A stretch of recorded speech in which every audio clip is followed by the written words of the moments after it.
നമസ്കാരം, ലൂസ് ടോക്കിലേക്ക് സ്വാഗതം. നമസ്കാരം. നമ്മൾ ചർച്ച ചെയ്യേണ്ട ഒരു വിഷയമാണ് ഈ ഉടമസ്ഥനെ പിടിച്ചു കിട്ടുന്ന കാലമൊന്നും നമ്മൾ കേട്ടിട്ടേ ഉള്ളൂ.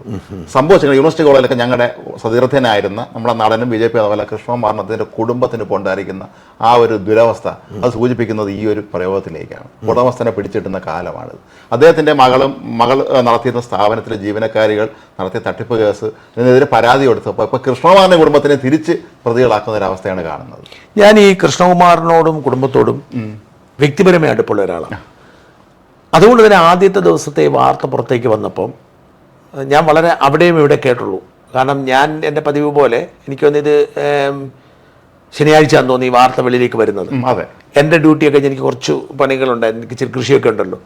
അതെല്ലാം കഴിഞ്ഞ് വൈകുന്നേരം കൃഷ്ണകുമാറും പെൺമക്കളും ജാതി അധിക്ഷേപം നടത്തി അതുപോലെ തന്നെ തട്ടിക്കൊണ്ടുപോയത് അപ്പോൾ എനിക്ക് ആദ്യം കേട്ടപ്പോൾ എന്തൊക്കെയോ ഒരു ഇത് തോന്നി.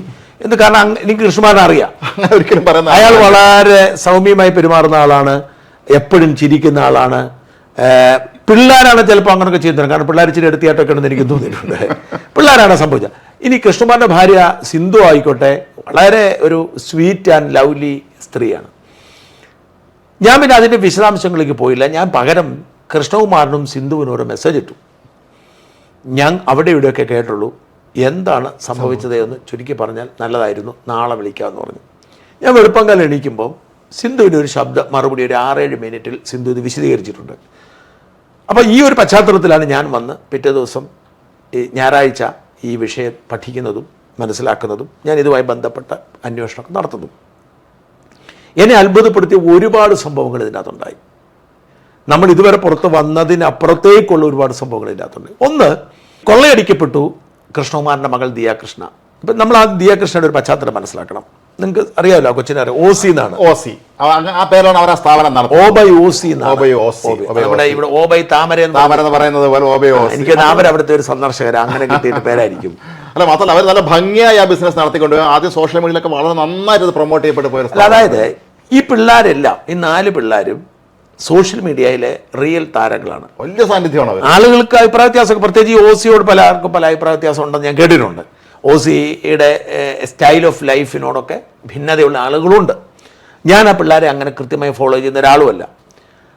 ഞാൻ വല്ലപ്പോഴും കാണുന്നത് സിന്ധു കൃഷ്ണയുടെ, അവർ വളരെ നാച്ചുറലായിട്ട് സംസാരിക്കുന്നു. മാത്രമല്ല ഈ 4 പെൺപിള്ളേരെ, 4 വ്യത്യസ്ത സ്വഭാവക്കാരായ പെൺപിള്ളേരെയും രാഷ്ട്രീയക്കാരനെയും ഭർത്താവിനെയും അവർ നല്ല വിദ്യാഭ്യാസമുള്ള നല്ല സാമ്പത്തിക പശ്ചാത്തലമുള്ള കുടുംബത്തിൽ നിന്ന് പ്രണയവിവാഹത്തിൽ വന്നിട്ട് ഈ 4 പെൺമക്കളെയും തികച്ചും വ്യത്യസ്തനായ ഭർത്താവിനെയും മാനേജ് ചെയ്യുന്ന ഒരു വലിയ കഴിവാണ്.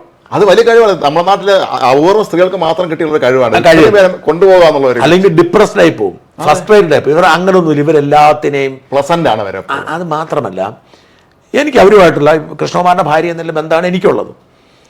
ഇവരോട് നമ്മൾ വർത്തമാനം പറയുമ്പോൾ നമ്മൾ അത്ഭുതപ്പെടുന്ന കാര്യം, ഇവര് എപ്പോഴും എന്നോട് വാട്സാപ്പിലിട്ട് എപ്പോഴും നാച്ചുറലായിട്ട് സംസാരിക്കൂ, മറച്ചു വെച്ച് സംസാരിക്കത്തില്ല. ഇപ്പോൾ ഈ വിഷയത്തിൽ ഞാനോട് സംസാരിച്ചപ്പോൾ പോലും ഈ വിഷയത്തിൽ അവർ വളരെ, അതായത് നമ്മൾ ചാനലിൽ പറയുന്ന രീതിയിലല്ലാതെ തുറന്ന് അത് അവരുടെ രീതിയാണ്. അവർ ഏത് വിഷയത്തെക്കുറിച്ച് പറഞ്ഞാൽ അവർ സത്യസന്ധമായി കാണുന്നൊരു സ്ത്രീ. നമ്മുടെ നാട്ടില് മറ്റുള്ളവരുടെയും പ്രശ്നം അതാണ്, പറയുന്നത് തട്ടിപ്പായിരിക്കും. അപ്പോൾ ഇവിടെ ഉണ്ടായ മേജർ ഇഷ്യൂ, അവർ കൊള്ളയടിക്കപ്പെട്ടു. ഇവിടെ 3-4 വിഷയങ്ങൾ ചർച്ച ചെയ്യണം. ഒന്ന്, അവർ കൊള്ളയടിക്കപ്പെട്ടു. എന്നിട്ട് അവർ കുറച്ച് സംയമനം, വിട്ടുവീഴ്ച കാണിച്ചു. അതായത് അബദ്ധം പറ്റി. പക്ഷേ അബദ്ധം വഷളാവാതിരുന്നത് അവർ റെക്കോർഡ് ചെയ്ത് വെച്ചതുകൊണ്ട്. അതിന് ആ വീട്ടിൽ 6 ക്യാമറ എപ്പോഴും പ്രവർത്തിച്ചുകൊണ്ടിരിക്കുക. കാരണം ഈ 6 പേരും സോഷ്യൽ മീഡിയ താരങ്ങളായതുകൊണ്ട് അതുകൊണ്ട് എപ്പോഴും പ്രവർത്തിച്ചുകൊണ്ടിരിക്കുക. ആ ഒരു ബുദ്ധി ഇല്ലായിരുന്നെങ്കിൽ ആലോചിച്ച് നോക്കുക, ഇവർ ഈ തെളിവുകളൊന്നും ശേഖരിച്ചില്ലായിരുന്നെങ്കിൽ ഇവരുടെ അവസ്ഥ എന്താകുമായിരുന്നു? കാരണം എനിക്കിതിനകത്ത് പോലീസിന്റെ സമീപനം, ഇതിനകത്ത് ഒരുപാട് കാര്യം ചർച്ച ചെയ്യണം. ആദ്യത്തെ കാര്യം, നമ്മൾ ആ നെഗറ്റീവ് തന്നെ തുടങ്ങാം. ഒന്ന്, ഈ പെങ്കൊച്ചൊരു വളരെ സക്സസ്ഫുൾ ആയൊരു പെങ്കൊച്ചായിട്ടാണ് നമ്മൾ അറിയുന്നത്. ഇവള് സോഷ്യൽ മീഡിയയിൽ ഇവൾ വളരെ സക്സസ് ആണ്, ബിസിനസ്സിൽ സക്സസ് ആണ്, ഒരു ഇൻഫ്ലുവൻസർ എന്ന നിലയിൽ അവളുടെ ആക്ടിവിറ്റീസിൽ സക്സസ് ആണ്, ഒക്കെ അവൾ സക്സസ് ആണ്. പക്ഷെ അവൾക്ക് എന്നെ അത്ഭുതപ്പെടുത്തിയൊരു കാര്യം, കൃഷ്ണകുമാറിൻ്റെ മകളുമാണെന്ന് ഓർക്കണം, അവൾക്കൊരു പ്രോപ്പർ അക്കൗണ്ടിങ് സിസ്റ്റം ഇല്ലാതെ പോയി തന്നെ അത്ഭുതപ്പെടുത്തി. അതൊരു വിചിത്രമായ ഒരു കാര്യം തന്നെയാണ്. ഒരു സ്ഥാപനം നടത്തിക്കൊണ്ടുപോകുമ്പോൾ അതിൻ്റെ അക്കൗണ്ടിങ്ങിനെ കുറിച്ച് കൃത്യമായ ഉടമസ്ഥന ധാരണ വേണം. നമ്മൾ ആരെങ്കിലും ഏൽപ്പിച്ചിട്ട് നമുക്ക് കൊണ്ടുപോകാൻ പറ്റും. അതിനകത്ത് ഈ സാമ്പത്തിക തിരിമറി മാത്രമല്ല, ഒന്ന് അക്കൗണ്ടന്റ് വേണം, വേണമല്ലോ. 2 ഓഡിറ്റർ വേണം. ഇത് രണ്ടും നിർബന്ധമാണ്. ടാക്സുമായി ബന്ധപ്പെട്ട പ്രശ്നങ്ങൾ അല്ലെങ്കിൽ പ്രശ്നമാവും. നമ്മൾ GST അടയ്ക്കേണ്ടതുകൊണ്ട് 20 ലക്ഷം രൂപ കൂടുതൽ വിറ്റ് വരുമ്പോൾ GST അടയ്ക്കണം. അപ്പം ഇൻകം ടാക്സ് പ്രോപ്പറായിട്ട് അടയ്ക്കണം, റിട്ടേൺ കൊടുക്കണം. ഫെമ നിയമവും ഫെറ നിയമവും ലംഘനം വരരുത്. കാരണം വിദേശത്തു നിന്നും ഒക്കെ ആളുകൾ ഓർഡർ ചെയ്യുമ്പോൾ അത് ഫോറിൻ മണിയിൽ നിന്ന് വന്നെങ്കിൽ അത് പ്രശ്നമാണ്. വളരെ പ്രധാനപ്പെട്ട ഒരു പോയിന്റ് ആണ്. അപ്പൊ ഇത്തരം ഒരുപാട് കാര്യങ്ങളിലൂടെ മാത്രമേ നമുക്കൊരു ബിസിനസ് ചെയ്യാൻ പറ്റൂ. ഇതൊന്നും ഇല്ലായിരുന്നു എന്ന് തന്നെ ഞെട്ടിച്ചു. അതെന്നെ ഞാൻ ആദ്യമേ പറയാം.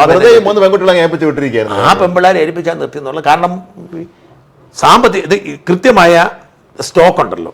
നമ്മൾ വാങ്ങി കൊടുക്കുന്ന സ്റ്റോക്കും വിറ്റുപോകുന്ന സാധനവും നമുക്ക് കൃത്യമായ കണക്കുണ്ടല്ലോ. അതല്ലോ ആ ടാലി ചെയ്യുന്ന സാധനത്തിന് വില ഇവിടെ കാണിക്കണമല്ലോ. ഇപ്പൊ അതൊന്നും ഇവിടെ കാണിച്ചിട്ടില്ല എന്നുള്ളതാണ്. കാരണം ഓർഡർ ചെയ്യുന്നു, സാധനം പോകുന്നു, പണം ആ പെമ്പിള്ളേരുടെ അക്കൗണ്ടിലേക്ക് പോകുന്നു. 69 ലക്ഷം രൂപയുടെ പോയെന്നാണ് ഇവർ പറയുന്നത്. അപ്പോൾ ഇതൊന്നും ഇവർ അറിയുന്നില്ല എന്ന് പറഞ്ഞാൽ അതൊരു പ്രോപ്പർ അക്കൗണ്ടിങ്ങിൻ്റെ വലിയൊരു വീഴ്ച ഉണ്ടായിരുന്നു. അതിന് OC മാത്രമല്ല, കൃഷ്ണകുമാർ ഉത്തരവാദിയാണ്. കാരണം മകൾ ബിസിനസ് ചെയ്യുമ്പോൾ അവളുടെ കാര്യത്തിൽ ഇടപെടാൻ കഴിയില്ലെങ്കിലും ഇത്തരം കാര്യങ്ങൾ കൃഷ്ണകുമാർ ബിസിനസ് ഉള്ള ആളാണ്. അതെ, കൃഷ്ണകുമാറിന്റെ ഭാഗത്ത് അല്ലെങ്കിൽ ബിസിനസ് ഉണ്ട്. അപ്പോൾ ഇവിടെ ഒരു പക്ഷേങ്കിൽ ഇത് സെറ്റിൽ ചെയ്ത് തീരട്ടെ എന്ന് വെച്ചതും അതുകൊണ്ടാവാം. അങ്ങനെ ചെറിയ ലീഗൽ പ്രശ്നങ്ങളൊക്കെ കാണാം. കാരണം ഇത് പ്രോപ്പർ അക്കൗണ്ടിങ് ഇല്ലെങ്കിൽ അത് വലിയ കുഴപ്പമാണ്.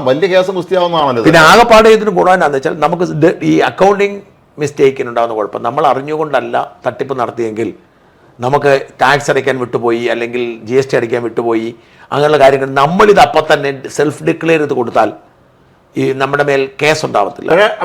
പിഴ വേണ്ട, പലിശ അടയ്ക്കണം. അവർ പിടിച്ചാൽ പിഴ അടയ്ക്കണം, പലിശ അടയ്ക്കണം, മുതലടയ്ക്കണം, കേസും ആവും. നമ്മൾ അങ്ങോട്ട് ഡിക്ലെയർ. ഇപ്പം കൃഷ്ണകുമാറിനോടൊക്കെയുള്ള ഫാമിലിയോടുള്ള എൻ്റെ ആദ്യത്തെ ഉപദേശം, ഇപ്പോൾ അടിയന്തരമായി നിങ്ങൾ ചെയ്യേണ്ടത് നിങ്ങളുടെ ഈ ടാക്സിങ് സിസ്റ്റം അത് വളരെ കൃത്യമായ ഒരു ഓഡിറ്റിംഗ് നടത്തി ടാക്സിങ് സിസ്റ്റം ശരിയാക്കി GSTയോ അല്ലെങ്കിൽ ടാക്സോ അങ്ങനത്തെ ഒക്കെ അടയ്ക്കാനുണ്ട്. ഇതെല്ലാം പ്രോപ്പറാക്കിയിട്ട് അടയ്ക്കാനുള്ള പൈസയും അതിൻ്റെ പലിശയും കൂട്ടി അടയ്ക്കണം. ഈ പലിശയുണ്ട്, ഈ പൈസയ്ക്ക് കൃത്യം നല്ല പലിശമാർ ഈടാക്കുന്നത്. അപ്പോൾ ഈ പലിശയും കൂട്ടി ഇത് അടച്ചില്ലെങ്കിൽ ഇത് അടുത്ത കോംപ്ലിക്കേഷൻസ് ആവും, അടുത്ത വാർത്തയാണ്. കാരണം ഇവർ നോക്കി കൃഷ്ണകുമാർ മക്കളുടെ ടാക്സ് വെട്ടിച്ചു കേന്ദ്ര സർക്കാരിന്റെ പാർട്ടിപ്പെട്ട ആളാണ്. യഥാർത്ഥത്തിൽ ഇത് അറിവില്ലായ്മ കൊണ്ട് സംഭവിച്ചതാണ്. പക്ഷെ കൃഷ്ണകുമാർ അറിയാതിരുന്ന് അത്ഭുതപ്പെടുന്നു. അപ്പം അത് ഒന്നാമത്തെ കാര്യം. ഇതുവരെ നമ്മൾ ചർച്ച ചെയ്തിട്ടില്ലാത്തൊരു പോയിന്റ് അതാണ്. രണ്ടാമത്തെ പോയിന്റ്, ഇത് നമ്മൾ ഇതിൻ്റെ അകത്ത് ഒരു ക്രോണോളജി പരിശോധിക്കണം. രാജ്മോഹൻ ശ്രദ്ധിച്ചൊന്നിരിക്കട്ടെ. അതായത് ആരോ ഒരാൾ ഈ പെങ്കൊച്ചിനെ ഇവരുടെ സുഹൃത്തുക്കൾ ആരോ മേടിച്ചപ്പോൾ ഈ അക്കൗണ്ട് പണം പോയത് വേറൊരു അക്കൗണ്ടിലേക്ക് നമുക്ക് മനസ്സിലായി. അങ്ങനെയാണ് സംശയം തോന്നുന്നത്. അങ്ങനെ സംശയം തോന്നി ഇവളുടെ ഇൻസ്റ്റായിൽ ഒരു പോസ്റ്റ് ഇട്ടു, സ്റ്റോറി അങ്ങനെ കണ്ടതിന് പറയുന്നത്. അങ്ങനെ ഇട്ടു. 100 കണക്കിന് ആളുകൾ ബന്ധപ്പെടും. 100 കണക്കിന് ആളുകൾ ഇതിലേക്ക് പൈസ ഇട്ട ആളുകൾ, ഇതിലേക്ക് ഇട്ട ആളുകൾ. ഇവർ 3 പേരും മാറി മാറി ഇട്ടുകൊണ്ടിരിക്കുകയല്ലേ. അങ്ങനെയാണ് ഇത് ഇത്രയും വ്യാപകമായി തട്ടിപ്പാന്ന് പറഞ്ഞത്. ഉടനെ തന്നെ ഇവരെ വിളിച്ച് സംസാരിക്കുന്നു. അപ്പോൾ ആദ്യം വിളിച്ച് സംസാരിച്ച് സ്വാഭാവികമായിട്ട് ഈ തട്ടിപ്പ് വെളി വരുമ്പോൾ ഉണ്ടാകുന്ന ഒരു ദോഷിയുണ്ടല്ലോ, ആ ദേഷ്യമാണ് ആ ചീത്ത വിളി. പക്ഷെ അതിൻ്റെ അകത്ത് 2 കാര്യങ്ങൾ. ആ ചീത്ത വിളിയിൽ ഒരു തരത്തിലും ഞാൻ OCയെ കുറ്റപ്പെടുത്തത്തില്ല. ആരല്ല അലറി വിളിക്കും, ഇതിനെ ഞാൻ കൊല്ലും, ഇല്ലാതാക്കും, തകർക്കും, തരിപ്പണാക്കും. ഞാൻ പറഞ്ഞില്ല, ഞാൻ കഴിഞ്ഞ ദിവസം വീഡിയോ ഒക്കെ പറഞ്ഞൊരു കഥയുണ്ട്. എൻ്റെ നാട്ടുകാരൊരു പയ്യൻ, എൻ്റെ നാട്ടുകാരൻ പയ്യൻ ഒരു സ്ഥാപനത്തിൽ ജോലി ചെയ്തിരുന്ന, ഞാൻ പറയാം, അവൻ ഭീമ ജുവലറി ജോലി ചെയ്തിരുന്നതാണ്. അപ്പോൾ അവൻ ഭീമ ജുവലറി ജോലി ചെയ്തുകൊണ്ടിരിക്കുമ്പോൾ അവിടെ സ്വർണം മോഷണം പോയി. ഈ കട കൊടുക്കുന്ന പയ്യൻ സ്വർണ്ണക്കടയിലെ കാര്യം അറിയാമല്ലോ. അപ്പോൾ ഈ ക്യാമറയുടെ നിഴലിൽ എങ്ങനെ നോക്കിക്കൊണ്ട് ഇവൻ്റെ കൂടെ താമസിച്ചിരുന്ന ഒരു പയ്യൻ മോട്ടിച്ചിട്ട് സ്വർണം. അപ്പോൾ ഇവർ കണ്ടുപിടിച്ച് ഈ പയ്യൻ ഇവിടെ 1000 രൂപ 2000 രൂപ കണ്ട് ഇവൻ്റെ അക്കൗണ്ടിലേക്ക് കടം കൊടുക്കുകയും കണ്ട് ചെയ്തിരുന്നു. അപ്പോൾ അവർ ബാങ്ക് അക്കൗണ്ടിൽ ലാഭടച്ചിട്ട് പോയിട്ടുള്ളൂ. അപ്പോൾ ഇവർ രണ്ടും കൂടാന്ന് പറയും. ഇവർ രണ്ടിനെയും പിടിച്ചുമാരെ മഫ്തി പോലീസൊക്കെ ഒന്ന് ഇടിച്ച് ചവിട്ടി കൂടി നാശിപ്പിച്ച് മറ്റവനെ അകത്താക്കി. അണ്ട് ഇവനെ കൂടുതൽ അന്വേഷണമൊക്കെ നടത്തി കഴിഞ്ഞപ്പോൾ ഇവൻ നിരപരാധിയാന്ന് കണ്ടെത്തി. പക്ഷെ ഇവന് എണീറ്റ് നിൽക്കാൻ വയ്യ, ഇടി കിട്ടി. എന്നിട്ട് ഇവനെ എങ്ങാണ്ട് കോട്ടക്കലെങ്ങാണ്ട് ഇട്ട് തിരുമിച്ച് വീണ്ടും പ്രൊമോഷൻ കൊണ്ട് നടക്കുവാണ്. ഞാൻ പറഞ്ഞു ഇത്തരത്തിലാണ് സകല്. ഇതൊന്ന്. 2, വേറൊരു സ്വർണ്ണക്കട, പേര് പറയാൻ പറ്റത്തില്ല കാരണം ഇഞ്ചക്ഷൻ ഓർഡർ ഉണ്ട്. വേറൊരു സ്വർണ്ണക്കടക്കാരൻ, ഈ സ്വർണ്ണക്കടക്കാരനും എൻ്റെ നാട്ടുകാരനൊരു പയ്യനെ അവനൊരു ചെറിയ തിരിമറി നടത്തി. തിരിമറിയല്ല, ഒരു ലീഗൽ തിരിമറി. അവനായിരുന്നു അവിടുത്തെ ഹോർഡിങ്സോ എന്തോ ഡിജിറ്റൽ ഹോർഡിങ്സിൻ്റെ ഒക്കെ ചുമതല അവനായിരുന്നു. അപ്പോൾ അവൻ എന്ത് ചെയ്തു, അതവൻ ഏറ്റവും കോമ്പറ്റീറ്റീവായിട്ടുള്ള തന്നെ കൊടുത്തു. പക്ഷെ അവൻ കമ്മീഷൻ മേടിച്ചു. ആ പിടി കിട്ടിയോ? അപ്പോൾ അത് ഇവർ വെളിയിൽ കൊടുക്കുന്ന എത്രയാണ് കിട്ടുന്നത് അതായിരുന്നു പരിപാടി. ഈ കമ്മീഷൻ അവർ പിടിച്ചു. കമ്മീഷൻ പിടിച്ചിട്ട് കേസായി. അപ്പോൾ ഇവനോട് കാശ് തിരിച്ചു കൊടുക്കാമെന്ന് പറഞ്ഞു. അവൻ കൊടുക്കാമെന്ന് പറഞ്ഞു. പക്ഷേ ഇവരില്ലാത്ത കണക്കെല്ലാം ഉണ്ടായിക്കൊണ്ട് വന്ന് ഇവൻ്റെ സ്വത്തും ഇവൻ്റെ അപ്പൻ്റെ സ്വത്തും അമ്മയുടെ സ്വത്തൊക്കെ ആവശ്യപ്പെട്ടു. ഇവൻ കോടതിയിൽ പോയി. അവസാനം ഇവനുള്ള നീക്കങ്ങൾ അവൻ സ്റ്റേ ചെയ്തപ്പം കേരളത്തിൻ്റെ പുറത്തൊരു കർണാടകയിൽ കൊണ്ടുപോയി ഒരു പരാതി കൊടുത്തിട്ട് അവരൊന്നും ഇവനെ പിടിച്ചുകൊണ്ട് പോയി. അല്ല, ഇങ്ങനെയൊക്കെയാണ് നടക്കുന്നത്. അതായത് സ്വാധീനമുള്ള ഒരു ഇടിക്കും. നമ്മുടെ മിക്ക സ്ഥലങ്ങളിലും മിക്ക വലിയ സ്ഥാപനങ്ങളിലും ഇരുട്ടുമുറികളുണ്ട്. ജീവനക്കാരെ ഇടിക്കാനും അവരെ പഠിപ്പിക്കാനും ഇരുട്ടുമുറികളുണ്ട്. പല സ്ഥാപനങ്ങളിലുണ്ട് ഉണ്ട്. അപ്പോൾ ഈ പെങ്കൊച്ചി അവൾ അതിൻ്റെ അകത്താണ് ഞാൻ പറഞ്ഞത്. ഞാൻ അതിൽ നിന്ന് മനസ്സിലാക്കിയിട്ട് അവൾ തെറി വിളിച്ചു. നിന്നെ ഞാൻ പഠിപ്പിക്കും, നിനക്ക് എൻ്റെ സ്വഭാവം അറിയത്തില്ലാത്തതുകൊണ്ടാണ്, ഞാൻ വെറും നീ കാണുന്ന മുഖമല്ല എൻ്റെ, ഞാൻ തറയാന്നൊക്കെ അവൾ പറഞ്ഞ അതൊക്കെ നാച്ചുറലാണ്. നാച്ചുറൽ ആയതുകൊണ്ട് പറയാണ്. അവൾ ജാതിയോ മതമോ വിളിച്ചിട്ടില്ല. ഇല്ല. അവിടെ ഒറിജിനലി ജാതിയോ മതമോ പറയുന്നവരാണെങ്കിൽ ആ തെറി വിളിച്ചവൻ വിട്ടേനെ, ജാതി പറഞ്ഞു. അപ്പൊ അതുകൊണ്ട് തന്നെ ആ വാദം ശരിയല്ല. പിന്നെ നടന്നത് നോക്കൂ. വളരെ പക്വതയോടുകൂടിയാണ് ഇവർ കൈകാര്യം ചെയ്തത്. ഫ്ലാറ്റിലേക്ക് വിളിച്ചു വരുത്തുന്നു. ഫ്ലാറ്റ് വെച്ച് കാര്യങ്ങളെല്ലാം സംസാരിക്കുന്നു. അവർ സമ്മതിക്കുന്നു. അവരപ്പോൾ 50,000 രൂപയോ 1,00,000 രൂപയൊക്കെയാണ് സമ്മതിക്കുന്നത്. അത് കഴിഞ്ഞ് വിശദമായി സംസാരിക്കാൻ വേണ്ടി ഓഫീസിലേക്ക് കൊണ്ടുപോകുന്നു. ഈ ഓഫീസിൽ പോയിരുന്ന് ഇതെല്ലാം റെക്കോർഡ് ചെയ്തു. ഓഫീസിൽ പോയിരുന്നവരോട് വിശ്വാസം സംസാരിച്ചവർ ഏതാണ്ട് 8,00,000 രൂപ 10,00,000 രൂപ കൊണ്ട് കൊടുത്തു. 8,60,000 കൊണ്ട് കൊടുത്തു. ബാക്കി 15,00,000 രൂപ തരാമെന്ന് എഗ്രിമെന്റ് എഴുതി പോയി. അതായത് ഇവർ പരിശോധന നടത്തിയിട്ട് എത്രയാണ്, ഇപ്പോൾ 15 സംബന്ധിച്ചു, പരിശോധന നടത്തിയിട്ട് എത്രയാണ് അത് മൊത്തം തരാമെന്ന് പറഞ്ഞ് പോയി. ഇറങ്ങി പോകുന്ന വീഡിയോയിലുണ്ട്. ഇത് കഴിഞ്ഞാണ് വെളിയിൽ വെച്ച് ഒരു ഗൂഢാലോചന നടക്കുന്നതും ഇത് കംപ്ലീറ്റ് ട്വിസ്റ്റ് ആവുന്നു. ഇതുവരെയുള്ള സംഭവം ആരും അറിഞ്ഞില്ല. ഒരു പത്രത്തിലും വന്നില്ല, ഒരു ചാനലിലും വന്നില്ല, ഇവരാരോടും പറഞ്ഞില്ല. ഇപ്പം ഞാനുമായിട്ടൊക്കെ അത്യാവശ്യം പരിചയം, എന്നോടൊന്നും പറഞ്ഞിട്ടില്ല ഇങ്ങനെ സംഭവം ഉണ്ടായെന്ന്. അവർ ഓർത്ത് കാണും ഒരു പക്ഷേ ഇത് വിവാദമാക്കണ്ട, ഈ പെൺകുട്ടിയുടെ ഭാവിയുണ്ട്, മറ്റെന്തെങ്കിലും കാര്യം കാണും. ഇത് പെൺകുട്ടികളാണല്ലോ, 3 പേര് പെൺകുട്ടികളാണല്ലോ കരുതി കാണും ചിലപ്പം. ആണ്. പിന്നെ റെപ്യൂട്ടേഷൻ ഉണ്ടല്ലോ, ഒരു സ്ഥാപനത്തിൻ്റെ റെപ്യൂട്ടേഷനെ ബാധിക്കുമ്പോൾ എന്നൊരു പ്രശ്നമുണ്ട്. ഇത് കഴിഞ്ഞ് വെളിയിൽ പോയി ഇവർ കംപ്ലീറ്റ്ലി മാറുകയാണ്. ഇവരുടൻ തന്നെ അവരുടെ സ്റ്റൈല് മാറ്റുന്നു. ഇവർ എന്നിട്ട് പറയുകയാണ് ഇത് അവർ ജാതിയുമായി വിളിച്ചു, മുക്കുവത്തി എന്ന് വിളിച്ചു, മതം ചോദിച്ചു, ജാതി ചോദിച്ചു. അവർ മുതലാളിയായിട്ട് പിന്നെ അവർ തൊഴിലാളിയായിട്ട് പെരുമാറാൻ പറ്റും. മുതലാളിയായിട്ട് പെരുമാറി പീഡിപ്പിച്ചു. അതാ ഇതാ 100,000 പരിപാടികളെ. അതിനേക്കാൾ എന്നെ അത്ഭുതപ്പെടുത്തിയത് ഇവർ തട്ടിക്കൊണ്ടുപോയി ശാരീരികമായി ഉപദ്രവിക്കാൻ ശ്രമിച്ചു. പിന്നെ പണം പിടിച്ചു മേടിച്ചു എന്നൊക്കെയുള്ള കഥകൾ വെച്ച് പരാതി കൊടുത്തു. എനിക്കിത് കണ്ടപ്പോൾ പലപ്പോഴും തോന്നുന്നത് ഇത് ഇത്തരത്തിലുള്ള വക്കീലന്മാരുടെ നമ്മുടെ നാട്ടിൽ ഇത്തരം വാർത്തകൾ കണ്ടാൽ ഇറങ്ങി പുറപ്പെട്ടെന്ന് ഇവരെ കണ്ടുപിടിച്ച് ഇവരെ കൊണ്ട് കേസ് കൊടുപ്പിച്ച് ഈ മാതിരി ഉപദേശം കൊടുക്കുന്ന ചില ആശാന്മാർ നമ്മുടെ നാട്ടിലുണ്ട്. രാജ്മോഹൻ, ഇതങ്ങനല്ല. അല്ല. എന്റെ കാരണം പറയാം. വക്കീലിന്റെ സഹായത്തോടു കൂടി ആവാം ഇവര് ഈ പ്ലാനൊക്കെ പരാതി കൊടുത്തത്. പക്ഷെ ഇതിന്റെ പിന്നിൽ ഒരു പൊളിറ്റിക്കൽ ഗൂഢാലോചന. ഞാനൊരു കാര്യം പറയാം. ഈ ആദ്യം കേസ് കൊണ്ട് കൊടുത്തത് കൃഷ്ണകുമാറാണ്.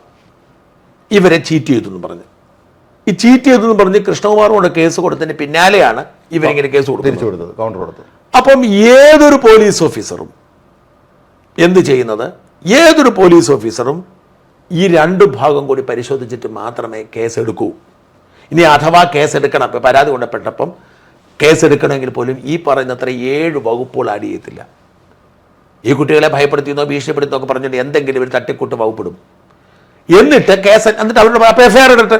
എന്നിട്ട് പറയും ഞങ്ങൾ അന്വേഷിച്ചിട്ട് പ്രാഥമികമായി നിങ്ങളുടെ പേരിലുണ്ടെങ്കിൽ ഉത്തരവാദിത്തമാണ് നമ്മൾ ആഡ് ചെയ്യുന്നേ പറയൂ. അപ്പം ഇത് മനഃപൂർവ്വം നിയമവിദഗ്ധരെ വിളിച്ചിരുത്തി വരുത്തി മുകളിൽ നിന്നുള്ള കൃത്യമായ നിർദ്ദേശാനുസരണം പോലീസ് കൃത്യം പ്ലാൻ ഇട്ടിട്ട് വകുപ്പ് ചേർത്തു. അത് നടക്കണമെന്നുണ്ടെങ്കിൽ പൊളിറ്റിക്കൽ ഇൻവോൾവ്മെന്റ് ഉണ്ട്. നമ്മുടെ പേരിൽ 900 കേസ് എടുത്തതിന്റെ അതേ രീതിയിലുള്ള കൃത്യമായിട്ടും അവർ വിലയിരുത്തി നിർദ്ദേശം കൊടുത്ത് ചെയ്യിപ്പിച്ചു തന്നെയാണ് ഞാനത് മനസ്സിലാക്കുന്നത്. അപ്പം ഇവിടെ ആകെപ്പാടെ ഈ ഒരു വാദത്തിനുള്ള ഒരു തടസ്സം ഇയാളുടെ പേരിൽ, കൃഷ്ണകുമാറിന്റെ പേരിൽ ഈ പറയുന്ന 3 ജാമ്യമില്ലാ വകുപ്പ് അനുസരിച്ച് അടക്കം 7 വകുപ്പുകളാണ് ചുമത്തിയത്. അതിലൊരു വകുപ്പ് 10 വർഷം വരെ തടവ് കിട്ടാം, ഒരു വകുപ്പ് 7 വർഷം വരെ തടവ് കിട്ടാം, ഒരു വകുപ്പ് 3 വർഷം വരെ. ഞാൻ ആ 10 വകുപ്പ് ചൂണ്ടിക്കാണിച്ചപ്പോൾ 23 വർഷം 3 മാസം തടവ് കിട്ടാം. ഇത്രയും വകുപ്പ് നിലവിലുണ്ടെങ്കിൽ കൃഷ്ണകുമാറിനെയും ഭാര്യയെയും മകളെയും അറസ്റ്റ് ചെയ്ത് ജാമ്യം ഇല്ലാതെ ജയിലിലടയ്ക്കാം.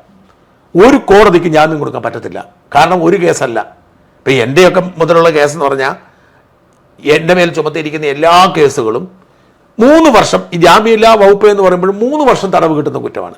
അപ്പോൾ സുപ്രീം കോടതി നിർദ്ദേശമുണ്ട് 7 വർഷത്തിൽ താഴെ തടവ് കിട്ടുന്ന കുറ്റകൃത്യമാണ് ചാർജ് ചെയ്തിരിക്കുന്നതെങ്കിൽ ഇമ്മീഡിയറ്റ്ലി അയാൾ അപകടകാരി അല്ലെങ്കിൽ ജാമ്യം കൊടുക്കാം. പക്ഷേ 7 വർഷത്തിൽ കൂടുതലുണ്ടെങ്കിൽ അങ്ങനെ ഒരു നിയമം ബാധകമല്ല. ഇതെല്ലാം അപ്പൊ 2 എണ്ണം 7 വർഷത്തിൽ കൂടുതലുള്ളതുണ്ട്, 3 ജാമ്യമില്ലാ വകുപ്പുകളുണ്ട്. ഇത്രയും 24 വർഷം തടവ് കിട്ടാവുന്ന കുറ്റമുണ്ടെങ്കിൽ ഈ ഒരു ഭാഗം മറച്ചു വെച്ചാൽ, അതായത് ഇവരുടെ പരാതി മറച്ചു വെച്ചാൽ ഇവരുടെ മേൽ കുറ്റം ചുമത്തിയാൽ അറസ്റ്റ് ചെയ്ത് ജയിലിലടയ്ക്കാം. അങ്ങനെ അറസ്റ്റ് ചെയ്ത് ജയിലിലടയ്ക്കുന്ന ലക്ഷ്യത്തിലാണ് ഇതെല്ലാം ചുമത്തിയത്. പക്ഷേ കൃഷ്ണകുമാർ പറയുന്നു മുഖ്യമന്ത്രിയെ വിളിച്ചു. മുഖ്യമന്ത്രി പറഞ്ഞു ഞാൻ പോലീസിന് നിർദ്ദേശം കൊടുക്കാം, വേണ്ടതുപോലെ അന്വേഷിച്ചിട്ട് എടുത്താൽ മതി എന്ന് മുഖ്യമന്ത്രി പറഞ്ഞതുകൊണ്ടാണ് ഇവർ അറസ്റ്റ് ചെയ്യാതിരുന്നത്. അല്ലെ ഇതിനു മുമ്പ് അകത്തായനെ. അപ്പോൾ ഈ അറസ്റ്റ് ചെയ്യാതെ ഇരുന്നത് മുഖ്യമന്ത്രി പറഞ്ഞിട്ടാണെന്ന് അർത്ഥം. ഇതിൻ്റെ അർത്ഥം മുഖ്യമന്ത്രി അറിഞ്ഞിട്ടില്ല ഈ സംഭവം. മുഖ്യമന്ത്രി കൂടി അറിഞ്ഞ് എൻ്റെ പേരിൽ സംഭവിച്ചതുപോലെ മുഖ്യമന്ത്രി കൂടി അറിഞ്ഞായിരുന്നെങ്കിൽ ഒരിക്കലും അവർ അറസ്റ്റ് ചെയ്യാതിരിക്കത്തില്ലായിരുന്നില്ല. അവിടെയാണ് 2 കാര്യങ്ങൾ മനസ്സിലാക്കണം. ഒന്ന്, മുഖ്യമന്ത്രിയുടെ ഓഫീസിൽ സംഭവിക്കുന്ന കാര്യങ്ങൾ മുഖ്യമന്ത്രി അറിയുന്നില്ലേ? എന്നാൽ ഒരു കാര്യം വളരെ വ്യക്തമാണ്, മുഖ്യമന്ത്രി അറിഞ്ഞില്ലെങ്കിലും മുഖ്യമന്ത്രിയുടെ ഓഫീസ് അറിയാതെ ഇത്രയും ഗൗരവമായ കുറ്റകൃത്യം ചുമത്തത്തില്ല. മാത്രമല്ല കൃഷ്ണകുമാർ BJP നേതാവ് കൂടിയാണ്, സിനിമയുടെ മാത്രമല്ല. അതെ, BJP നേതാവാണ്, സെലിബ്രിറ്റിയാണ്, സോഷ്യൽ മീഡിയയിൽ മാത്രമല്ല. ഇപ്പം നമ്മളെയൊക്കെ കേൾക്കുന്നത് ഭൂരിപക്ഷവും അമ്മാവൻസാണ്, അമ്മാവീസാണ്. അങ്ങനെയാണ്. പക്ഷേ ഈ സോഷ്യൽ മീഡിയയിൽ ന്യൂജൻ പിള്ളേർക്ക് പോലും ഇഷ്ടമുള്ള ആളുകളാണ്.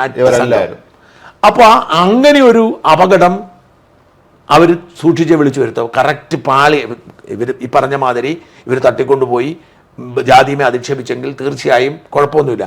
അല്ലാതാണെങ്കിൽ അപകടമാണെന്ന് അറിഞ്ഞിട്ടും അവർ കേസെടുക്കണമെങ്കിൽ മുഖ്യമന്ത്രിയുടെ ഓഫീസ് അറിയാതെ എടുക്കത്തില്ല. ശശിയോ CM രവീന്ദ്രനോ അല്ലെങ്കിൽ പ്രൈവറ്റ് സെക്രട്ടറി പ്രദീപ് കുമാറുണ്ട്, ആരെങ്കിലും അറിയാതെ ഈ കേസ് എടുക്കത്തില്ല. അപ്പം ഞാൻ മനസ്സിലാക്കുന്ന ശശിയോട് പോലും പറഞ്ഞിട്ടുണ്ടാവാം. നമ്മളെ കഴിഞ്ഞ ദിവസം ഉടുപ്പൂരി എടുത്ത സമയം ശശി അറിയിച്ചിരുന്നു, മുഖ്യമന്ത്രി അറിഞ്ഞിരുന്നില്ല. ശശി അറിയിച്ചിരുന്നു. അപ്പോൾ ഇവിടെയാണ് ആദ്യത്തെ ചോദ്യം. മുഖ്യമന്ത്രിക്ക് ആഭ്യന്തര വകുപ്പിൽ നടക്കുന്ന ഒന്നിനെക്കുറിച്ചും ധാരണയില്ലേ? മുഖ്യമന്ത്രി പറഞ്ഞിട്ടാണല്ലോ അറസ്റ്റ് ചെയ്യാതിരുന്നത്, പിന്നെ എന്തിനാണ് കള്ളക്കേസ് എടുത്തത്? ആദ്യത്തെ ചോദ്യം, മുഖ്യമന്ത്രിക്ക് ആഭ്യന്തര വകുപ്പിന് നടക്കുന്നതിനെ കുറിച്ച് അറിവില്ലേ എന്നുള്ള ആദ്യത്തെ ചോദ്യം. രണ്ടാമത്, അതൊരു വിഷയം. രണ്ടാമത്, രാജ്മോഹൻ ആരാണ് ഇതിന് പിന്നിൽ പ്രവർത്തിച്ചത്? എങ്ങനെയാണ് ഇത്രയധികം കേസ് രജിസ്റ്റർ ചെയ്യാൻ കാരണം? രാജ്മോഹൻ എന്നാ തോന്നി? ആരാണിതിന്? വക്കീൽ ബുദ്ധിയിലാണെങ്കിൽ ഒരിക്കലും ഇത്രയധികം വകുപ്പുകൾ ഇടില്ല. ഏതെങ്കിലും രാഷ്ട്രീയ നേതാവ് തന്നെയാണ്. അതെ. അപ്പൊ ഇതിന് പിന്നിൽ CPM പ്രമുഖ നേതാക്കൾ. അപ്പൊ ഞാൻ മനസ്സിലാക്കുന്നത്, ഇനി അല്പം കൂടി പുറകോട്ട് പോകണം. നമുക്കെതിരെ ഏറ്റവും ഒടുവിൽ ചുമത്തിയ കേസ്, ഈയിടെ പിടിച്ചോണ്ടുപോയ കേസ്, ഈ കേസിന്റെ പിന്നിൽ പ്രവർത്തിച്ചത് പാർട്ടിയുടെ ജില്ലാ സെക്രട്ടറി ബിജോയി, നിയാസ് എന്ന് പറയുന്ന ഒരു ഇൻസ്പെക്ടറും പിന്നെ ഷാനിഖാൻ എന്ന് പറഞ്ഞ ഒരു SHO. ഈ 3 പേരായിരുന്നു ഈ ഗൂഢാലോചനയുടെ ഭാഗം. അപ്പൊ ഇവർ 3 പേരും കൂടി എന്നെ നാടകീയമായി വീട്ടിൽ വെച്ച് അറസ്റ്റ് ചെയ്യുന്നതിന് പോകുന്ന തീരുമാനിച്ച് വലിയ ഗൂഢാലോചന നടത്തി. അവരെന്നെ തപ്പി എരുമേലിക്ക് വന്നു, ഇറങ്ങാൻ നിന്നു. ഞാൻ എരുമേലിയിൽ നിന്ന് അപ്പൻ്റെ അമ്മയും കൊണ്ട്, അപ്പോൾ ഈ അപ്പൻ്റെ അമ്മയുടെ മുമ്പിൽ വെച്ച് തന്നെ അറസ്റ്റ് ചെയ്തുകൊണ്ട് പോകണമെന്നവർക്ക് വാശിയായിരുന്നു. അങ്ങനെ വാശിയായിട്ട് ഉടുപ്പ് പോലും ഇടാൻ സമ്മതിക്കാതെ എന്നെ കൊണ്ടുവന്ന് അവരാക്കി 1 ദിവസമെങ്കിലും ജയിലിലടയ്ക്കാൻ അവർ തീരുമാനിച്ചപ്പോൾ മുഖ്യമന്ത്രി അറിഞ്ഞിട്ടില്ലെന്നാണല്ലോ പറഞ്ഞത്. പിറ്റേ ദിവസം പറഞ്ഞു DGP അറിഞ്ഞിട്ടില്ലെന്നാണ്. എന്നാലും മുഖ്യമന്ത്രി ഓഫീസ് അറിഞ്ഞിട്ടുണ്ട്. ഇവർ ചെയ്തപ്പോൾ ഇവർ മുൻപിൽ കണ്ട ഒരു നീക്കമുണ്ട്. ഞാൻ മനസ്സിലാക്കുന്നത് എന്താണെന്ന് വെച്ചാൽ, ഈ നിലമ്പൂർ ഉപതെരഞ്ഞെടുപ്പിൽ CPM നേരിടുന്ന ഏറ്റവും വലിയ വെല്ലുവിളി BJPയുടെ ഒരു ഉപസംഘമാണ് പിണറായിയുടെ CPM എന്നൊരു തോന്നൽ മുസ്ലിം കമ്മ്യൂണിറ്റി ഉണ്ടായിട്ടുണ്ട്. നമ്മൾ മനസ്സിലാക്കുന്നത്, കഴിഞ്ഞ നിയമസഭാ തെരഞ്ഞെടുപ്പിൽ CPIMന് ഇത്രയധികം സീറ്റ് കിട്ടാനുള്ള ഏറ്റവും പ്രധാനപ്പെട്ട കാരണം, ഒരുപാട് കാരണങ്ങളുണ്ട്, നമ്മൾ അതിലേക്ക് പോകുന്നില്ല. ഏറ്റവും പ്രധാനപ്പെട്ട കാരണം മുസ്ലിം സമൂഹത്തിൻ്റെ വിശ്വാസ്യത പിടിച്ചു പറ്റിയെന്നുള്ളതാണ്. മോദിയാണ് അവരുടെ മെയിൻ ശത്രു. നരേന്ദ്രമോദിയെയും BJPയെയും നേരിടാനായിട്ട് ഏറ്റവും നട്ടലിലുള്ള നേതാവാണ് പിണറായി വിജയൻ എന്നൊരു തോന്നലുണ്ടായി. അങ്ങനെ മുസ്ലിം കമ്മ്യൂണിറ്റിയുടെ വ്യാപകമായ പിന്തുണ പിണറായിക്കുണ്ടായിരുന്നു. പക്ഷെ PV അൻവർ എന്നാ കൊള്ളരുതാത്തവനാണെങ്കിലും എന്നാ വൃത്തികെട്ടനാണെങ്കിലും PV അൻവർ ഈ സമൂഹത്തിന് ചെയ്തൊരു ഗുണം എന്താണെന്ന് വെച്ചാൽ, പിണറായി യഥാർത്ഥത്തിൽ കള്ളനാണെന്നും ഈ മോദി വിരുദ്ധതയൊക്കെ വെറും വാചകത്തിൽ മാത്രമേ ഉള്ളൂന്നും, യഥാർത്ഥത്തിൽ മോദിയുടെ B ടീമിൽ മോദിയുടെ പേര് പോലും അയാൾ ഒന്നത്ത് ഉപയോഗിക്കാറില്ല. ഒരിക്കലും പറയാറില്ല. മാത്രം ഇപ്പോൾ ഭാരതാംബ വിവാദം വന്നപ്പോഴും പുള്ളി ഒന്നും മിണ്ടിയിട്ടില്ല. ഒറ്റ വർഷം ഇത്ര ദിവസമായില്ല. അല്ല, അയാൾ മോദിയെയോ BJPയോ വേദനിപ്പിക്കാൻ ബുദ്ധിമുട്ടുള്ള ആളാണ്. വീട്ടുകാരും കൂടെ ചിന്തിക്കട്ടെ നമ്മൾ അങ്ങനെ. അതാണ്. അപ്പം ഈ ഒരു കാര്യം വളരെ വ്യക്തമാണ്. നമ്മുടെ തൃശ്ശൂർ തെരഞ്ഞെടുപ്പിലെ സുരേഷ് ഗോപിയുടെ വിജയത്തിന് പിണറായി വിജയൻ്റെ വലിയൊരു പങ്ക്. അതിപ്പം ആരൊക്കെ നിഷേധിച്ചാലും അതുകൊണ്ട് മാത്രമല്ല, സുരേഷ് ഗോപിയുടെ മിടുക്കാണ്, കഴിവാണ്, അവിടെ തമ്പടിച്ച് പ്രവർത്തിച്ചുകൊണ്ടാണ്. പക്ഷെ രണ്ട് കാര്യങ്ങളുണ്ടായി. ഒന്ന്, ഇപ്പം കൃഷ്ണകുമാറിന്റെ മേലെടുത്ത പോലെ, എൻ്റെ മേലെടുത്ത പോലെ കള്ളക്കേസുകൾ പലതും എടുത്തു, പീഡന കേസൊക്കെ എടുത്തു. ഈ കേസ് എടുത്തത് സഹായിക്കാൻ വേണ്ടിയിട്ടാണ്. ഒരിക്കലും സുരേഷ് ഗോപി അറസ്റ്റ് ചെയ്ത് ജയിലിൽ അടയ്ക്കാൻ പറ്റത്തില്ലെന്ന് അവർക്കറിയാം. ഏതൊരു മാധ്യമ പ്രവർത്തകയുടെ മൈക്ക് തട്ടിയത്. അപ്പം ഈ ഹൈപ്പ് ഉണ്ടാക്കി കൊടുത്തത് ഈ സർക്കാർ സുരേഷ് ഗോപി വേട്ടയാടുന്നൊരു തോന്നലുണ്ടാക്കാൻ വേണ്ടി ഇരവാദം ഉയർത്തി കൊടുത്താണ്. ഒന്ന്. രണ്ട്, അതിന്റെ തുടർച്ചയായിരുന്നു അജിത് കുമാർ അവിടെ തമ്പടിച്ച്. ഈ സംഭവം ഉണ്ടാകുമ്പോൾ അജിത് കുമാർ അവിടെ ഉണ്ട്, ഈ തൃശ്ശൂരുണ്ട്, അവിടെ ഉണ്ട്. തമ്പടിച്ച് അവിടെ നിന്ന് പൂരത്തിന് അനാവശ്യമായ തടസ്സം ഉണ്ടാക്കി കൊടുത്തത് ഒരു വികാരം ശക്തിപ്പെടാനും, ആ വികാരം സുരേഷ് ഗോപി വന്ന ആംബുലൻസിലാണ് വന്നത്, രക്ഷകനാകുന്നു, ആംബുലൻസ് വരെയാണ് രക്ഷകനാകുന്നു. അപ്പം ഇത് കംപ്ലീറ്റ് പിണറായി വിജയൻ സെറ്റ് ചെയ്ത് കൊടുത്താണ്. അപ്പം ഇതാണ് പിണറായിയുടെ യഥാർത്ഥ നിറം എന്ന് യഥാർത്ഥത്തിൽ ജനങ്ങളെ ബോധ്യപ്പെടുത്താൻ അൻവർ. അപ്പോൾ എന്താ സംഭവിച്ചത്? മുസ്ലിം വോട്ട് കൂട്ടത്തോടെ നഷ്ടപ്പെടട്ടെ, ഹിന്ദു വോട്ട് മതിയെന്ന് ഓർത്താണ് മലപ്പുറത്ത് പോയി പുള്ളി വെല്ലുവിളിയൊക്കെ നടത്തിയത്. പക്ഷെ നിലമ്പൂർ ഉപതെരഞ്ഞെടുപ്പ് വന്നപ്പോൾ ഉണ്ടാകുന്ന പ്രശ്നം വെച്ചാൽ അവിടെ 46% പേരും മുസ്ലിങ്ങളാണ്. അപ്പോൾ അവരുടെ വോട്ട് ഒന്നടങ്കം പോയാൽ, അല്ലെങ്കിൽ മുസ്ലിം പ്രമാണിമാരുടെ വോട്ട് കിട്ടുമോ ഒന്നടങ്കം പോയാൽ, ഇവർ ഈ പറയുന്ന ഇപ്പം എന്താണ് സ്വരാജിനെ വലിയ നെഞ്ചു വിരിച്ച് മഹാനാണ്, അയ്യോ ഞാൻ നിലമ്പൂരെ വോട്ടർ അല്ലല്ലോ, അയ്യോ തമ്പുരാൻ എന്നൊക്കെ പറഞ്ഞ് ഇവിടെ ബുദ്ധിജീവികളിൽ നിൽക്കാൻ നമ്മുടെ KR മീഡിയ സംഘമൊക്കെ കരയുന്നുള്ളൂ. ഒരുപാട് പേരുണ്ട് സോഷ്യൽ മീഡിയയിൽ ഇപ്പോൾ. അപ്പൊ ഇവരൊക്കെ എത്ര കരഞ്ഞാലും മുസ്ലിം കമ്മ്യൂണിറ്റിയുടെ വിശ്വാസം നഷ്ടപ്പെട്ടത് കൊണ്ട് CPM വോട്ട് കിട്ടത്തില്ല. ഈ മുസ്ലിം കമ്മ്യൂണിറ്റിയുടെ വിശ്വാസം നഷ്ടപ്പെടാനായിട്ടുള്ള പ്രധാനപ്പെട്ട കാരണങ്ങളിൽ ഒന്ന് അൻവർ പറഞ്ഞു വെച്ചിരിക്കുന്നത് എന്നെ സഹായിക്കുന്നുള്ളതാണ്. അതുകൊണ്ടാണ് ആരോ പിണറായിയുടെ മുമ്പിൽ ഷൈൻ ചെയ്യാൻ വേണ്ടിയിട്ട്. അപ്പൊ പിണറായിക്ക് എന്നെ അറസ്റ്റ് ചെയ്യുന്നതുകൊണ്ട് സന്തോഷമുള്ളൂ, യാതൊരു ബുദ്ധിമുട്ടും എന്നോടില്ല. പക്ഷെ ഇങ്ങനെയൊക്കെ സംഭവിച്ചു. അതുകൊണ്ടാണ് നാടകമായിട്ട് എന്നെ അറസ്റ്റ് ചെയ്ത് ജയിലിൽ അടച്ചാൽ പിണറായിക്ക് ഗുണമുണ്ടാവുന്നോർത്ത് ഈ ജോയിയും സംഘവും കൂടെ നടത്തിയ കളിയാണത്. ഇതേപോലെ ആരോ പൊട്ടബുദ്ധിയിൽ എന്നാൽ പിന്നെ നമുക്ക് ഒരു കാര്യം ചെയ്യാം, BJP നേതാവായ കൃഷ്ണകുമാർ അടിച്ചാൽ ഈ ബന്ധം പൊളിക്കാമെന്ന് ഓർത്ത് ഒപ്പിച്ചതാണ്. സത്യത്തിൽ പിണറായി അറിഞ്ഞിട്ടില്ല. പിണറായി രാജാവിനേക്കാൾ വലിയ രാജഭക്തിയുള്ള ആരോ കൃത്യമായി ആസൂത്രണം ചെയ്ത പദ്ധതി. അല്ലെങ്കിൽ രാജ്മോഹൻ, ഞാൻ ആ വകുപ്പുകളിലൂടെ പോയി 7 വകുപ്പുകൾ അതെന്ന് വെച്ചാൽ ഭൂതക്കണ്ണാടി വെച്ച് അരിച്ചു പറക്കി BNS എടുത്തിട്ട് പുതിയ വകുപ്പുകളെല്ലാം ഭൂതക്കണ്ണാടി വെച്ച് അരിച്ചു പറക്കി എടുത്താണ് അതിനകത്ത് ചേർത്തിരിക്കുന്നത്. എന്നിട്ട് ഇതാണ് വാർത്ത വരുന്ന വെളിയിൽ. കൃഷ്ണകുമാറിനെതിരെ കേസ് ചുമത്തിയപ്പോഴാണ് വെളി വാർത്ത വരുന്നത്. കൃഷ്ണകുമാറിന്റെ വീട് കൊള്ളയടിച്ചപ്പോൾ, മകളുടെ സ്ഥാപനം കൊള്ളയടിച്ചപ്പോൾ വാർത്തയല്ല. അത് ശ്രദ്ധിക്കണം, അതൊരു പോയിന്റാണ്. കൃഷ്ണകുമാറിന്റെ മകൾ കൊള്ളയടിക്കപ്പെട്ടപ്പോൾ അത് വാർത്തയല്ല, കൃഷ്ണകുമാറിനെതിരെ കേസെടുത്തപ്പോൾ വാർത്തയാണ്. അപ്പം ഇവർ വളരെ കൃത്യമായ ആസൂത്രണത്തോടു കൂടി കൃഷ്ണകുമാറിനെ ജയിലിൽ അടച്ചാൽ ഈ നിലമ്പൂർ തെരഞ്ഞെടുപ്പിൽ BJP ബാന്ധവത്തെക്കുറിച്ചുള്ള തിയറി പൊളിയും എന്ന് കരുതി ന്യൂനപക്ഷ വോട്ട് വാങ്ങാം എന്ന് കരുതി ചെയ്തൊരു പൊട്ടത്തരമാണ്. പക്ഷെ ആ പൊളിഞ്ഞത് എങ്ങനെയാണ്? ഈ പരാതിയുമായി ആ പെമ്പിള്ളാർ ചെല്ലുമ്പോഴും ഈ ഗൂഢാലോചന കൈകാര്യം ചെയ്യുമ്പോഴും ഒന്നും ഇവരാരും കരുതിയില്ല. ഇവർ റെക്കോർഡ് കംപ്ലീറ്റ് റെക്കോർഡ് ചെയ്ത് വെച്ചിരിക്കുക എന്നുള്ള കാര്യം ഒരു പക്ഷെങ്കിൽ ഓഫീസിൽ പോയി ബാക്കി കാണാം പറഞ്ഞത് പോലും ഇതിനു വേണ്ടിയാവാം, ഈ കംപ്ലീറ്റ് റെക്കോർഡ് ആവാൻ വേണ്ടിയിട്ടായിരിക്കും. അല്ലെങ്കിൽ ആ അഹാന എന്ന് പറഞ്ഞാൽ നടി സിനിമ അഭിനയിക്കുന്ന അവൾ വെള്ളമൊക്കെ കൊടുക്കുന്നുണ്ട് കുടിക്കാനായിട്ട്, നന്നായി ചോദ്യം ചോദിക്കുന്നുണ്ട് ആ കുട്ടി, വളരെ നല്ല രസമായിട്ട് ചോദിക്കുന്ന കാര്യങ്ങൾ വളരെ കൃത്യമായിട്ട്. അപ്പൊ ഞാൻ പറഞ്ഞത് ഇവിടെ ഒരു ചോദ്യം, ഇവരുടെ CCTV ദൃശ്യങ്ങളില്ലായിരുന്നെങ്കിൽ ആ കൃഷ്ണകുമാറിന്റെ കുടുംബത്തിന്റെ അവസ്ഥ ആലോചിച്ച് നോക്കിയോ. നമ്മുടെ നാട്ടിൽ സംഭവിക്കുന്ന പല കേസ് വരെ ഉൾപ്പെടുത്താൻ ഇപ്പോഴുണ്ട്. ഇപ്പൊ അതുകൊണ്ട് ഇപ്പോഴും ആ FIR മാസ്ക് ചെയ്ത് വെച്ചിരിക്കുകയാണ്. ആലോചിച്ച് നോക്കിയേ, അതായത് ഈ CCTV ദൃശ്യങ്ങൾ ഇല്ലായിരുന്നെങ്കിൽ ഇവർ പുറത്തേക്ക് വിടുന്ന കഥ എല്ലാവരും അങ്ങ് ഏറ്റെടുക്കും. KKG എന്ന് പറഞ്ഞ് കളിയാക്കി ആ കുടുംബത്തെ ഒറ്റപ്പെടുത്തി അവർക്കെതിരെ നീക്കങ്ങൾ നടത്തി അവരെ ജയിലിലടച്ച്. ആലോചിക്കുക, നമ്മുടെ രാജ്യത്തെ ഒരവസ്ഥ. ഒരു സ്ഥാപനം നടത്തിയിട്ട് സ്ഥാപനത്തിൽ നിന്ന് കൊള്ളയടിച്ച പെമ്പിള്ളാരെ വിളിച്ചു വരുത്തി ചോദ്യം ചെയ്തത് വലിയ ജാത്യാധിക്ഷേപമാക്കി മാറ്റി, വലിയ പാതകമാക്കി മാറ്റി, വലിയ പ്രശ്നമാക്കി മാറ്റി. അവരുടെ തെളിവ് അവരുണ്ടാക്കിയെടുത്തത് കൊണ്ട് അവർ രക്ഷപ്പെട്ടു. നമ്മുടെ നടൻ മധുവിന് പണ്ട് ഒരു അനുഭവം ഉണ്ടായിട്ടുണ്ട്, ഓർമ്മയുണ്ടായിരിക്കും. അദ്ദേഹം ഉമാ സ്റ്റുഡിയോ തുടങ്ങിയല്ലോ, ഇന്നത്തെ ഏഷ്യാനെറ്റ് സ്റ്റുഡിയോ പുളിയറക്കോണത്ത്. അവിടെ ഇതുപോലെ രാഷ്ട്രീയക്കാരെന്തോ എന്ന്, അത് കോൺഗ്രസ്സുകാരായിരുന്നോ എന്തൊക്കെ പൈസ വയ്ക്കുന്ന ചെയ്തപ്പോൾ മധുവായിട്ട് ഇടഞ്ഞു. അവിടുത്തെ ഒരു ജീവനക്കാരന്മാരോടെ ഒളിപ്പിച്ച് വെച്ചിട്ട് മധു ഒന്ന് കുഴിച്ചാത്തതാണെന്ന് ആരോപണമായി. വലിയ പ്രതിഷേധമായി അവസാനം. അവിടെ എല്ലാവരും വിശ്വസിച്ചു മധുവിനെ കൊന്നിട്ടുണ്ട് എന്നുള്ള രീതിയിലാണ് ഇവർ പ്രചരണം നടത്തിയത്. അവസാനം അവൻ കോഴിക്കോട് സ്ഥലത്തുള്ള ഹോട്ടൽ ജോലിക്കാരൻ. അവിടെ ആരോ ഈ മൊത്തത്തിൽ ഈ ലക്ഷണം കണ്ടിട്ട് സംശയം തോന്നി അവനെ പിടിച്ച് തിരിച്ചു കൊണ്ടുവന്നു. അപ്പോഴത്തേക്കും അദ്ദേഹം ചെയ്ത് ഈ സ്റ്റുഡിയോ അങ്ങ് വിറ്റു, ഉപേക്ഷിച്ചു. അല്ലെങ്കിൽ ഉമാ സ്റ്റുഡിയോ എന്ന് പറഞ്ഞാൽ തിരുവനന്തപുരത്ത് ഇപ്പം മെറിലാൻഡ് കഴിഞ്ഞാൽ അടുത്ത ഏറ്റവും വലിയ സ്റ്റുഡിയോ ആണ്. ഏഷ്യാനെറ്റ് സ്റ്റുഡിയോ കണ്ടില്ല, വലിയ സ്റ്റുഡിയോ അല്ലേ അത്. ആ സ്റ്റുഡിയോ അങ്ങ് വിറ്റു. കാരണം ആ നാട്ടുകാർക്ക് എത്രയോ പേർക്ക് ജോലി കിട്ടിയതാണ്.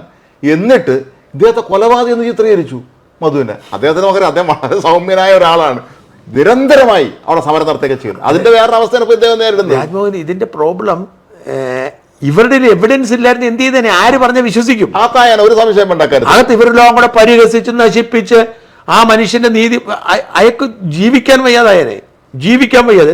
ജാമ്യം കിട്ടാൻ അകത്ത് കിടന്നല്ലോ ഇപ്പൊ. ഇതിനകത്ത് നമ്മുടെ ഈ മെർക്കിസ്റ്റൺ എസ്റ്റേറ്റ് വിഷയമില്ലേ, മെർക്കിസ്റ്റൺ നമ്മുടെ പൊന്മുടിയില് മെർക്കിസ്റ്റൺ എസ്റ്റേറ്റ് സേവി മനോമാത്തി എന്ന് പറയുന്ന ആള് വില കൊടുത്ത് വാങ്ങുന്നു. അയാൾക്ക് ബുദ്ധിയുണ്ട്. അയാൾ ബാങ്കിൽ നിന്ന്, കോട്ടക് മഹേന്ദ്ര ബാങ്കിൽ നിന്ന്, അന്നത്തെ കോട്ടക്കിൽ അന്ന് വൈശ്യ ബാങ്ക്, വൈശ്യ ബാങ്കിൽ നിന്ന് അയാൾ ലോൺ എടുക്കുന്നു. അത് കാരണം അവിടെ എന്തോ ഒരു എക്കോളജിക്കൽ ഫ്രാജൈലായിട്ട് പ്രഖ്യാപിക്കാൻ പോകുന്നു എന്ന് അറിഞ്ഞുകൊണ്ട് അവരൊഴിയാൻ നോക്കിയപ്പം വില കുറച്ച് കിട്ടിയതുകൊണ്ട് ഇങ്ങനെ ഓർത്തു, ഇങ്ങനെ പൊളിറ്റിക്കൽ സ്വാധീനം ഉള്ളതുകൊണ്ട് അത് ക്ലിയർ ആക്കി കൊടുക്കാൻ ഓർത്ത് മേടിച്ചാണ്. അപ്പോൾ ഈ സമയത്ത് മറ്റു ചില രാഷ്ട്രീയക്കാർക്ക് അപ്പം ഈ വലിയമല 100 ഏക്കർ സ്ഥലം ഇവർ തപ്പി നടക്കുമായിരുന്നു. നമ്മുടെ ISRO, വലിയമലല്ല, ISRO 100 ഏക്കർ സ്ഥലം തപ്പി നടക്കുവാണ്. 100 ഏക്കർ സ്ഥലം തപ്പി നടക്കുവാണ്. ഇപ്പോൾ ഇതിനു വേണ്ടി ISROയുടെ എത്ര രൂപ കൊടുത്താലും മേടിക്കുമല്ലോ. ഇതിനു വേണ്ടി ചില ഇടനിലക്കാരെ, രാഷ്ട്രീയക്കാരെ പിന്തുണയോടുകൂടി ചില സ്ഥലം അവരെ കാണിച്ച് എടുപ്പിക്കാനായിട്ടിരിക്കുന്ന സമയത്താണ് ഈ കച്ചവടം നടക്കുന്നത്. അപ്പം ISROയ്ക്ക് മറ്റേ നേതാക്കന്മാർ പറഞ്ഞൊപ്പിച്ചതിൻ്റെ പകുതി വിലയ്ക്ക് അതിനേക്കാൾ സൗകര്യത്തിൽ ഈ 100 ഏക്കർ സ്ഥലം ഇവിടെ നിന്ന് സേവി കൊടുത്തു. ഈ മെർക്കിസിന് കൊടുത്തു. അതോടെ മറ്റവരെതിരായി, മറ്റേ കക്ഷികൾ വിൽക്കാനെതിരായി.